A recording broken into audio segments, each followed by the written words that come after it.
এইটৰ ছাত্ৰ ছাত্ৰীসকল, আজি আমি এখন একাংকী নাটক উছনে ন কহনা আৰু তিনিজন পাত্ৰ পাত্ৰীৰ সৈতে এই নাটকখন উপভোগ কৰোঁ আহাচোন।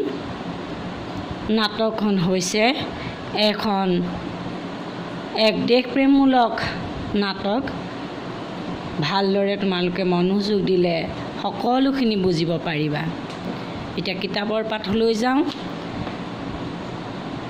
নাটকখনৰ বা একাংকীখনৰ নামাকৰণ কৰা হৈছে উছনে ন কহনা।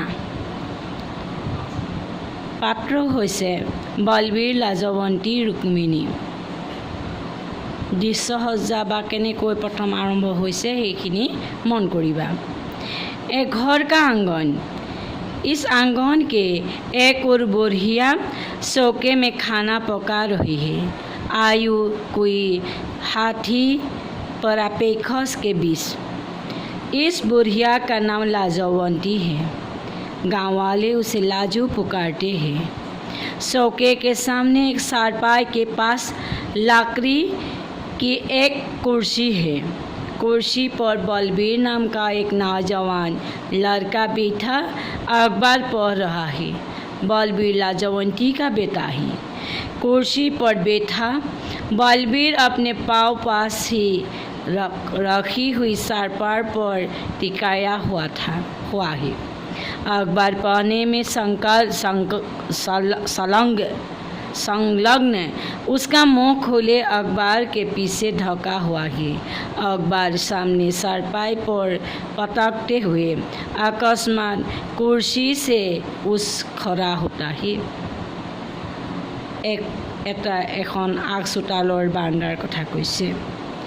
এই আগ চোতালৰ বাৰাণ্ডাতে এগৰাকী বুঢ়ীয়ে চৌকাত ভাত ৰান্ধি আছিল। বয়স 60ৰ পৰা 65ৰ ভিতৰত হ'ব আৰু সেই বুঢ়ীগৰাকীৰ নামেই হৈছে লাজৱন্তী। গাঁৱৰ সকলোৱে তেওঁক লাজু বুলি মাতে। চৌকাৰ ওচৰতে এখন বিচনা বা চালপেৰাৰ কাষতে কাঠেৰে নিৰ্মিত এখন চকী আছিল। সেই চকীখনতেই বলবীৰ নামৰ এজন নযুৱক লড়কা বহি বাতৰি পঢ়ি আছিল। বলবীৰেই হৈছে লাজৱন্তীৰ পুতেক। চকীৰ ওপৰত বহি বলবীৰে নিজৰ ভৰিটো ওচৰতে থকা বিচনাখনত লৰাই আছিল। বাতৰি পঢ়াৰ কাৰণে তেওঁৰ মুখখন বাতৰিয়ে ঢাকাই পেলাইছিল। সন্মুখৰ বিচনাখনত সেই বাতৰিখন দলিয়াই হঠাতে চকীৰ পৰা থিয় হ'ল। ইয়াৰ পাছত আমি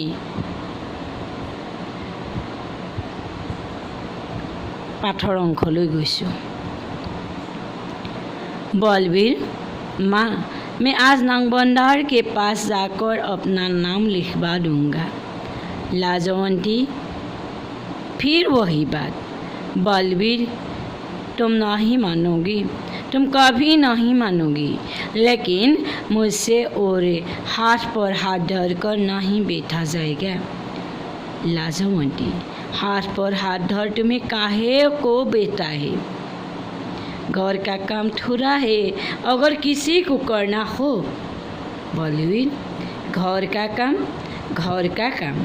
जानवर के लिए जैसे इशारों में खो जाता है। लाजवंती, अपनी ज़मीन है, ढोर नांगर है, बुढ़ापे में मुझे यह संभाला जाएगा।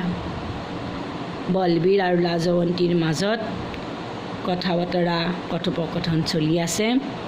বলবীৰে তেতিয়া কৈছে যে মা, মই আজিয়েই গাঁওবুঢ়াৰ ওচৰলৈ গৈ মোৰ নাম লিখাই থৈ আহিম। তেতিয়া লাজৱন্তীয়ে কৈছে পুনৰ সেই একেটা কথা।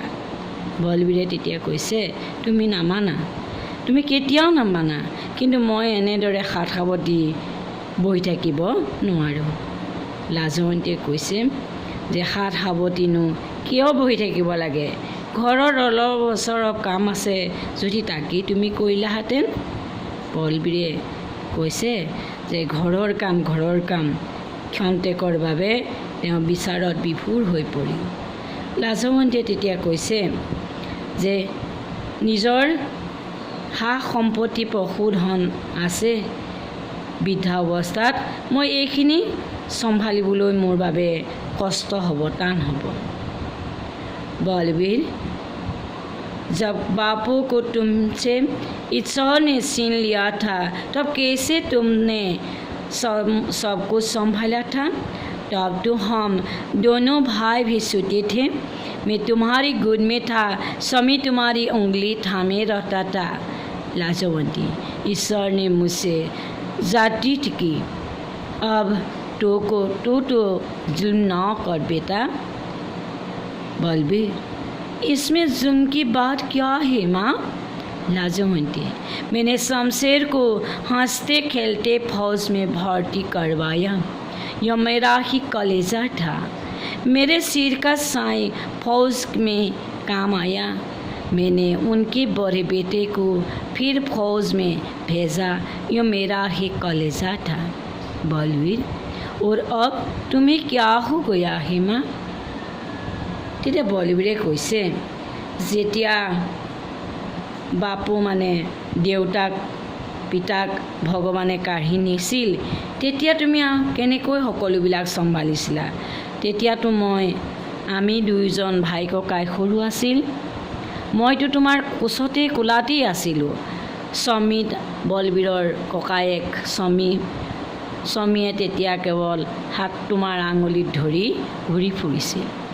আৰু সেই লাজৱন্তীয়ে কৈছে ভগৱানে মোক বৰ অন্যায় কৰিলে আৰু তয়ো এতিয়া অন্যায় নকৰিবি ল'ৰা। বলবীৰে তেতিয়া কৈছে যে ইয়াতনো অন্যায়ৰ ক'ত কথা আহিল? লাজৱন্তীয়ে তেতিয়া কৈছে যে মই শমশেৰক হাঁহি সেনা বাহিনীত ভৰ্তি কৰাইছিলোঁ। এইটো মোৰ কলিজা আছিল। শমশেৰ মানে তেওঁৰ গিৰিয়েক, তেওঁৰ পতি স্বামী বলবীৰৰ দেউতাকৰ কথা কৈছে।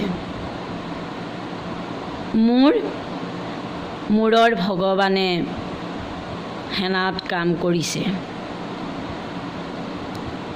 আৰু পুনৰ মই সেইবাবে ডাঙৰ ল'ৰাক সেনা বাহিনীলৈ ভৰ্তি হ'বৰ বাবে পঠিয়ালোঁ। এয়াও মোৰ কলিজা আছিল। বলবীৰে তেতিয়া ক'লে এতিয়ানো তোমাৰ কি হ'ল মা? लाजवंती, यों मेरा ही कलेजा था। मैंने सोचा उसका बाप फिरंगी की लड़ाई लड़ता हुआ मोरा, उसकी आत्मा खुश होगी अपने बेटे को अपने देश की फौज में देखकर। बलबीर, अगर बापुआ जिंदा होता तो वह मुझे कभी न रोकता। वह सिपाही था, वह सुरमा था। लाजवंती, वो सुरमा था। कहते हैं 7 गोलियां उसकी छाती में लगी, पूरी 7 गोलियां ठंडी हुई, तब कहीं उसकी राइफल उसके हाथ से छूटी। बलबीर, उस शेर बाप का बेटा में हमारे देश की पवित्र धरती को बेरू रोता चला जा रहा है। माँ, तो मुझे यूँ बांध कर न रख। लाजवंती, सारा दिन तो अखबार में सिर दिए रहता ही। তেতিয়া লাজৱন্তীয়ে কৈছে এয়াও মোৰ কলিজাই আছিল। মই ভাবিছিলোঁ তাৰ দেউতাকে ইংৰাজ মানে ফিৰিংগী লগত যুদ্ধ কৰি মৰিল আৰু সেইবাবে তেওঁৰ আত্মাই শান্তি পাব যে তেওঁৰ পুতেকেও দেশৰ সেনা বাহিনীত দেখি। বলবীৰে তেতিয়া কৈছে যদি এতিয়া পিতা বা দেউতাক জীয়াই থাকিলেহেঁতেন হয়তো মোক এনেদৰে নাৰাখিলেহেঁতেন। তেওঁ এজন সৈনিক আছিল, তেওঁ এজন বীৰ আছিল। তেতিয়া লাজৱন্তীয়ে গৰ্বেৰে কৈছে হয় তেওঁ এজন বীৰ আছিল। কোৱা হৈছে মানুহে কয় যে 7টা গুলি তেওঁৰ বুকুত লাগিছিল। সেই সম্পূৰ্ণ 7টা গুলি তেওঁৰ বুকুত লাগি ঠাণ্ডা হৈ পৰিছিল আৰু তেতিয়াহে তেওঁৰ সেই ক'ৰবাত তেওঁৰ হাতৰ পৰা ৰাইফলটো এৰাই পৰিছিল। আৰু বলবীৰে সেইবাবে গৰ্বেৰে আকৌ কৈছে যে সেই সিংহৰ বাপেকৰ পুতেকেই মই।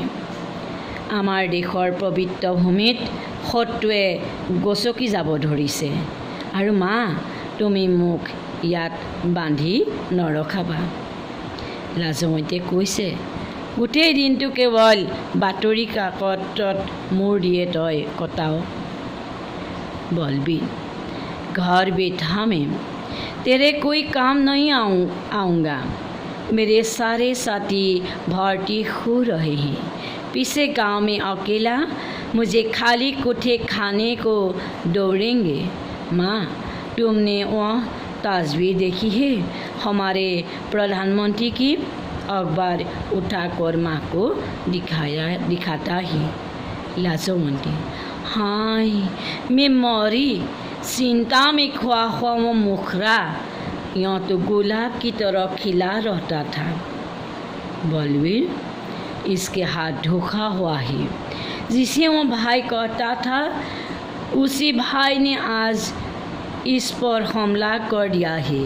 जिस आज़ादी के लिए सारी उम्र यहाँ का झेलता रहा आज वो आज़ादी फिर खतरे में है। बलवीरे তেতিয়া কৈছে যে কেৱল মই ঘৰতে বহি আছোঁ, তোমাৰ কোনো উপযুক্ত কামত আহিব পৰা নাই। ইফালে মোৰ সহপাঠীসকল লগৰীয়াসকল সৈন্যবাহিনীত ভৰ্তি হৈছে। গাঁৱত মই অকলে আছোঁ। কেৱল খালী কোঠাত মই খাইছোঁ দৌৰিছোঁ। মাকক এখন ফটো দেখুৱাই কৈছে যে মা এই ফটোখন চিনি পাইছেনে? এয়াই হৈছে আমাৰ প্ৰধানমন্ত্ৰী, তাৰ মানে জৱাহৰলাল নেহেৰু। মাকে বাতৰিখনৰ ফটোটো চাইছে। লাজৱন্তীয়ে তেতিয়া কৈছে হাই হাই মই মৰোঁ।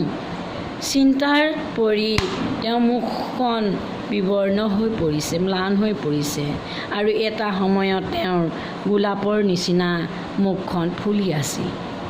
তেতিয়া বলবীৰে কৈছে যে এওঁৰ লগত প্ৰবঞ্চনা হৈছে, ঠগ হৈছে।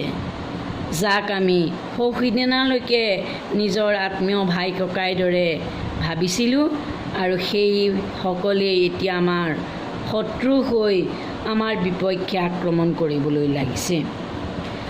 যাৰ স্বাধীনতাৰ বাবে আমি সমগ্ৰ সময় কষ্ট কৰি কটাইছিলোঁ আজি সেই স্বাধীনতা পুনৰ বিপন্নাপন্ন হৈছে। ছাত্ৰ ছাত্ৰীসকল এই একাংকিখন বহুত দীঘলীয়া, কেইবাটাও লেচন আমি যুগুতাব লাগিব। সেই পাঠটো ইমানতে সামৰিলোঁ। তোমালোকে কোনো এটা প্ৰশ্ন বা দুটা প্ৰশ্ন কৰি মোক দেখুৱাবা। আজিলৈ আহোঁ।